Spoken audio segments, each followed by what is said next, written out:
I'm back. You are listening to Reverend and High Priestess Thema, Azize, Serwa. Hey, YouTube family. I am so grateful when we get to come together and just vibe, have a great conversation that changes our lives, changes the way we think and perceive, and adds value to healing everything in your life. So our world has changed. Have you? Or is the world a reflection of the changes that are occurring within you? Because don't we make the world that we live in? It's a lot to process, a lot to feel through right now.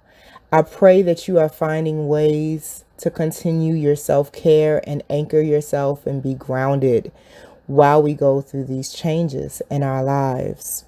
I'd like to offer you a conversation about letting your past go. Right now, you may feel like everything that was familiar is now unfamiliar.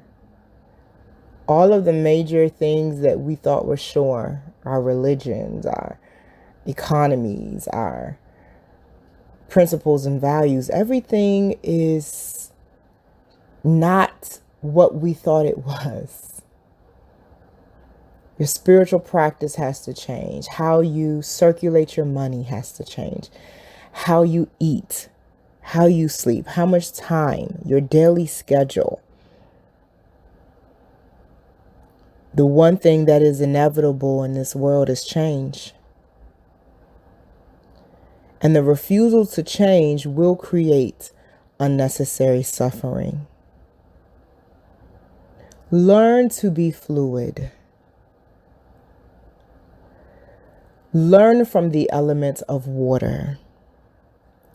And learn how to flow. When things get heavy and you feel frustration and anger and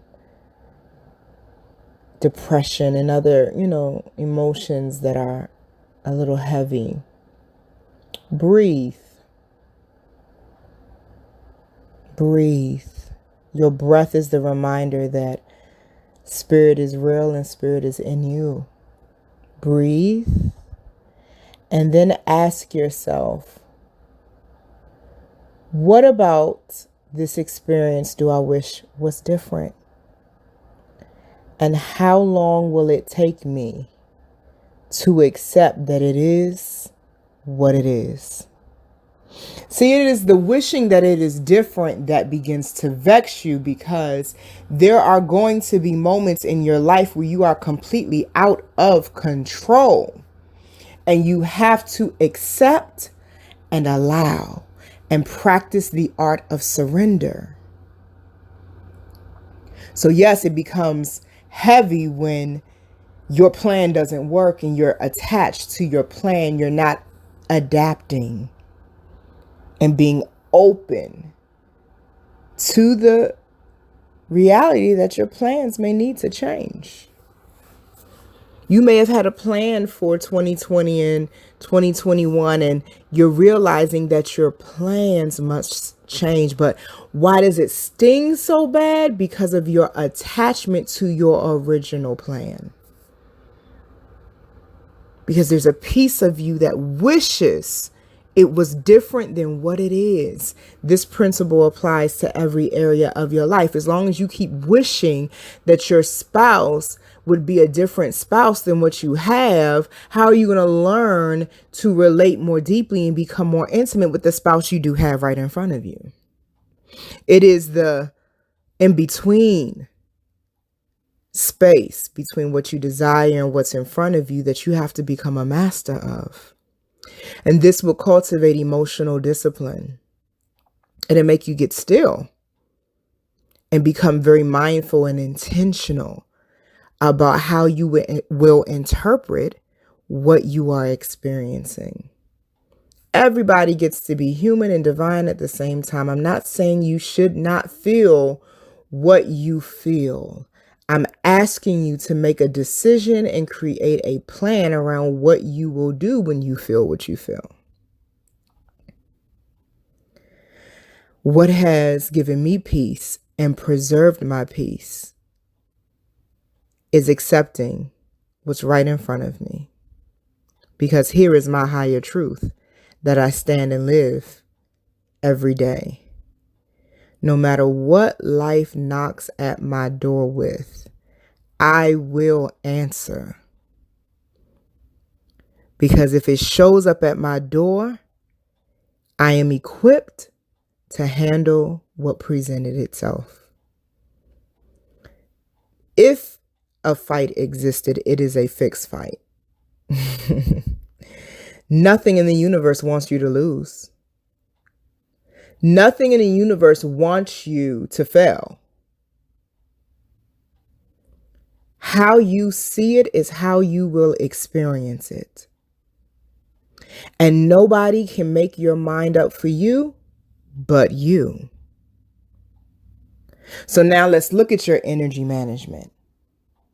Let's look at how you interpret what's in front of you and how you react to what you see. Have you ever been walking down the street or walking somewhere and you thought somebody was behind you and you turned around and no one was there? You reacted to something that was not even real. It's not that you shouldn't be afraid. It's not that you shouldn't have anxiety, but is what you're reacting to even real? We have a collective experience and we have individual experiences. There are tragedies that happen in our world every single day. You get to decide if your life is tragic. I want to say that again. We live in a world where tragedies happen every day. And you, my love, get to decide if your life is tragic.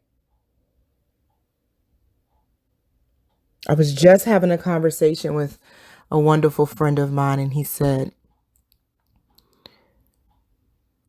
aren't you someone that could be jogging down the street and two people who don't know you at all shoot you and gun you down? My reaction to the passion he had around some of the tragic things happening in our world today was, it is a fact that these horrible things do occur. But that is not my reality.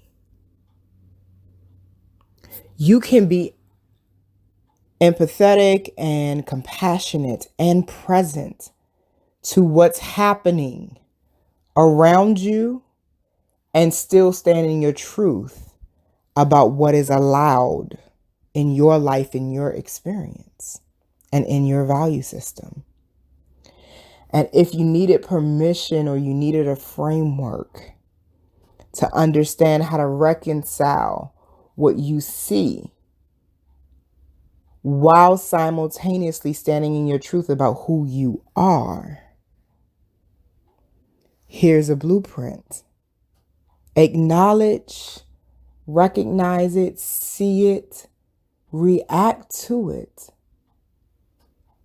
But do you have to partner, hug, get tied up into that frequency of deep pain, darkness, sorrow? Your life is your own. Whatever story you tell, you must live. This is just a Thema nudge encouraging you to be intentional and mindful of the use of your energy, of how you're moving through these times of intense, deep transformation, not just of our world, the environment, our healthcare systems, our governments, our economies, but you are changing. The only way you will thrive through these times is to not resist the need to change. Change already. Your life is your own. the news, the perspectives of other people. No, you are sovereign in your life. You get to decide what you want to do with your time, your energy, your body, your children, your spouse, your diet, whatever. You choose. So choose a reaction that's nourishing and not depleting your energy. And if you need support, one of the things that my company has done to pivot during times like this is offer virtual support. And so you have the opportunity to have 4 sessions with me, an hour each session of support. And we can talk. We could talk about what's going on in your life, what's going on in your heart, how you're processing things. I give recommendations for how to support your body during these times of transition, because the stress levels are up. So even on a day that you may feel vibrant, your body may think there's a grizzly bear in the room and need some additional support for managing the stress that it's carrying. And so I hand walk you through what your body will benefit from, what your womb will benefit from. I'm here, and I'm here for you. You are not alone. And at the end of it all, not only will you be okay, you will be excellent. You will make it through this. And so, I love you. I feel you. I hear you. I see you. I hope that you love me too, and feel me and hear me and see me as I truly am. That's why I continue to show up in spaces like this and have these conversations with you. I hope you got what you needed in this dialogue. And if you would like to connect with me to talk about some virtual one-on-one support, just go to thewombsauna.com, or you can text or call us at 888-576-WOMB, which is 9662. We're all over social media, on Facebook, Instagram, LinkedIn, YouTube. So you are welcome to send us direct messages there as well and connect with us. We are most present on Instagram and Facebook, but we're all over the internet. Our impact and my work is traceable, measurable. If you go to our website and click on the testimonial tab, you will see what hundreds of women are posting online about having that one-on-one time with me and support. So I encourage you to take a peek at it, see if it resonates with you. And if it does, contact us and I will assist you from there. Take care.